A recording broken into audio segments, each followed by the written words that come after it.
Banorët dhe turistë e Shëngjinit pritet të përfitojnë shumë shpejt nga lehtësimi i trafikut të rënduar gjatë verës. Projekti për ndërtimin e bypassit të Shëngjinit, i iniciuar nga Bashkia e Lezhës, është miratuar do financohet nga Fondi Shqiptar i Zhvillimit. Rruga e re do të nisë nga Lagja Gjenjo dhe do kalojë përmes masivit pyjor e do lidhet me rrugën e Velipojës në zonën e Ranës së Hellun. Ky segment që përfshin dhe tokat pyjore është miratuar nga Këshilli i Bashkisë së Lezhës, ndërsa pritet të kryhet dhe shpronësimi i pronarëve sipas shpimeve të referencës. Rruga Lezhë-Shëngjin fillon përtej La Sperances, që ka qenë gurore, ngjitet direkt në mal në Kodemalekaj dhe vazhdon e lidhet gjithkund vijës malore deri tek rruga Shëngjin-Velipoj, do ndërtohet një rotond, pra i bashkohet asaj rruge.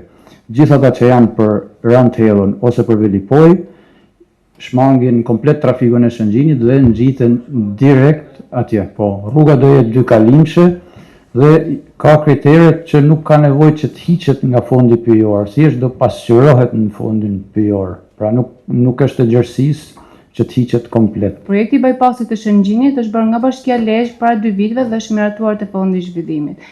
Edhe kërkesa për fond është bërë po nga Bashkia e Lezhë. Pjesa tjetër që i përket për çmimet e referencës, siç e di, baza ligjore për çmimet e referencës akoma nuk ka hyrë në fuqi. Ka akoma sugjerime dhe mendime, nuk e dim nëse do hyjë në fuqi në 1 janar apo jo, sepse nga komunikimet që kemi bërë edhe para një jave me ministrin mund edhe mos të miratohet dhe të hyjë në fuqi me datën 1 janar.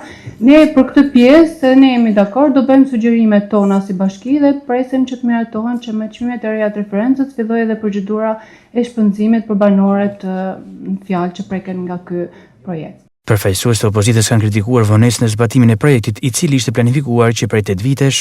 Është e vërtetë që edhe para 7-8 viteve është paraqitur Këshillit Ministrave për miratim financimi i bypassit Shëngjinit, por miratimi nuk ka ardhur si rezultat i mungesës vullnetit qeverisë në atë kohë për t'i hapur rrugë zgjidhjes së kësaj problematike shumë vjeçare për Lezhën. Kështu që për mua e rëndësishme është që kjo problematik ka marrë zgjidhje. Unë nuk jam këtu për të nda autorsinë e projektit, ama nuk mund të lejoj që përgjegjësitë institucionale të kufizohen tek individët. Punimet për bypassin e Shëngjinit pritet të fillojnë vitin e ardhshëm dhe të përfundojnë brenda 18 muajsh së bashku me autostradën Milot-Balltren. Ky investim prej rreth 1.1 miliard lekësh synon të zgjidhë një herë mirë problemin e trafikut, i cili ka qenë një shqetësim i madh për banorët dhe vizitorët gjatë sezonit turistik veror.